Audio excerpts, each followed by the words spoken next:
किसी गांव में एक भोला नाम का लड़का रहता था। वो बहुत ही ज्यादा भोला था। उसे कोई भी बेवकूफ बना देता था।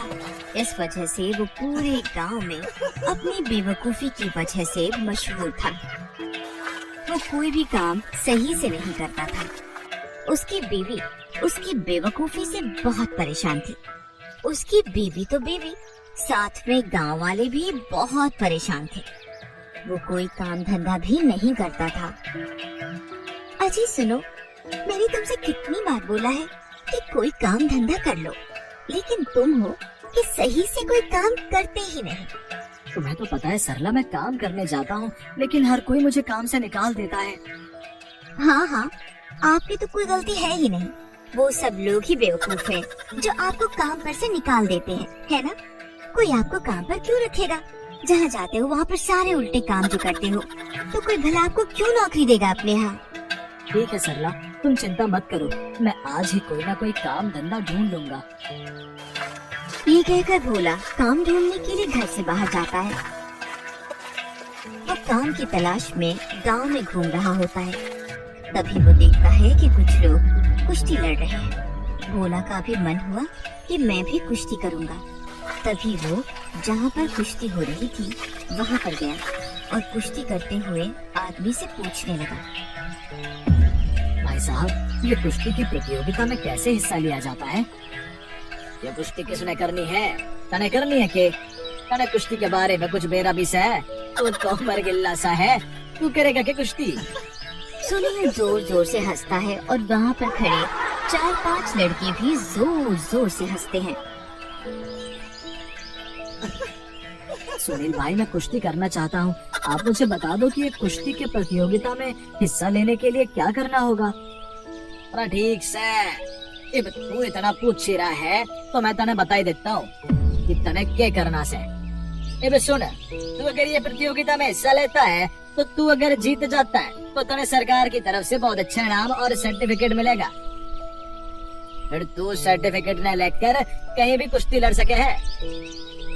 भोला को ये सब सुनकर बहुत अच्छा लगा और वो सोचने लगा कि मैं भी इस प्रतियोगिता में हिस्सा ले लेता हूँ, जिससे सरला भी मेरी सबसे तारीफ करेगी और पूरे गांव में सब लोग मेरी वाहवाही करेंगे।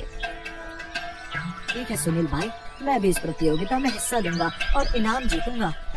भोला भी कुश्ती प्रतियोगिता में हिस्सा ले लेता है और कुश्ती प्रतियोगिता करने का दिन भी अब से 20 दिन बाद का तय हुआ। जो प्रतियोगिता भोला और एक लंबे चौड़े पहलवान के बीच होनी थी। भोला जोश जोश में तो कुश्ती प्रतियोगिता में हिस्सा ले लेता है, लेकिन उसे कुश्ती के बारे में कुछ भी नहीं पता होता है। अरे सरला, सुनती हो? देखो आज मैंने कितना अच्छा काम किया है। 20 दिन बाद तुम भी मेरी तारीफ करोगी। अच्छा जी, ऐसा क्या काम किया? मुझे भी तो बताओ, मैं भी तो जरा सुनूं। अरे सरला, ये देख, मैंने कुश्ती प्रतियोगिता में हिस्सा ले लिया है। हाँ? क्या क्या क्या? दोबारा बोलना जरा। किस प्रतियोगिता में हिस्सा लिया है तुमने? अरे सरला, मैंने कुश्ती प्रतियोगिता में हिस्सा लिया है। ले, तू भी देख, मैंने तो फॉर्म भी भर दिया है। तुम्हारा तो सच में दिमाग खराब है, जो कुश्ती में हिस्सा ले लिया। तुमको पता भी है कि कुश्ती में क्या होता है? अरे हाँ सरला, मैं सुनील भाई से यही पूछना भूल गया। वैसे तुझे पता है कि कुश्ती प्रतियोगिता में क्या होता है?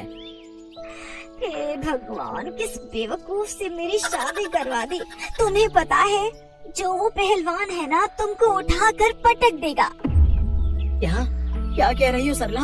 अब मैं क्या करूं? भोला बहुत ज्यादा घबरा जाता है और रात दिन बस इसी चिंता में रहता है। उसको ऐसे परेशान देखकर सरला सोचती है कि इनको उस पहलवान से बचाने के लिए कुछ तो करना पड़ेगा। ऐसे ही कुश्ती प्रतियोगिता का दिन भी आ जाता है। भोला बहुत डरा हुआ होता है। फिर सरला उसको वैद्य जी से एक तेल लाकर देती है, जिससे वो पहलवान भोला को पकड़ नहीं पाए। कुश्ती के लिए भोला और वो पहलवान दोनों अखाड़े में आ जाते हैं, जिसमें एक तरफ पहलवान था तो दूसरी तरफ भोला। सभी लोग अखाड़े के आसपास खड़े हो जाते हैं और सभी भोला की बेवकूफी पर हंस रहे होते हैं। हे भगवान, मैंने किस मुसीबत को गले लगा लिया। ये तो अगर मेरे हाथ भी लगाएगा तो मैं तो यहीं ढेर हो जाऊंगा। सुनो जी, जो मैंने तुमको वो तेल दिया था वो तुम लाए हो? हाँ लाया हूँ, मगर इस पहलवान को देखकर लग नहीं रहा कि ये तेल इसकी मोटी चमड़ी पर कुछ असर करेगा। आप बस हिम्मत मत हारो, बस ये तेल अपने शरीर पर अच्छे से लगा लो। फिर भोला वो तेल चुपके से अपने शरीर पर लगा लेता है। फिर भोला और वो पहलवान कुश्ती के लिए आगे आते हैं। जैसे ही पहलवान भोला की ओर आने के लिए भागा तो भोला ने उसके पैरों को नीचे से पकड़कर उसे गिरा दिया। ये देखकर गांव के सभी लोग पहलवान पर हंसने लगते हैं। ये देखकर पहलवान को बहुत गुस्सा आया। फिर वो भोला के पीछे भागा, लेकिन भोला के शरीर पर वो तेल लगे होने की वजह से पहलवान भोला को पकड़ नहीं पाता है।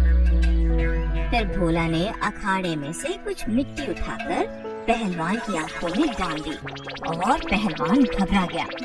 पहलवान फिर भोला को पकड़ने आया तो भोला ने उसके सिर पर चढ़कर उसकी गुदगुदी करने लगा और इस तरह भोला से परेशान होकर पहलवान अखाड़े से बाहर हो गया और फिर भोला ये कुश्ती प्रतियोगिता जीत गया। फिर सब गांव वाले भोला की वाहवाही करते हैं। भोला फिर समझ जाता है कि कोई भी काम जोश जोश में नहीं करना चाहिए। धन्यवाद सरला, अगर तुम आज मेरी मदद नहीं करती तो पता नहीं ये पहलवान मेरा क्या हाल करता। मैं आज के बाद कभी कोई काम बिना सोचे समझे नहीं करूँगा। अरे जी, अगर मुसीबत में मैं आपकी मदद नहीं करूँगी तो फिर कौन करेगा? उस दिन के बाद से भोला कोई भी बेवकूफी वाले काम नहीं करता है। फिर वो दोनों पति पत्नी खुशी से रहते हैं।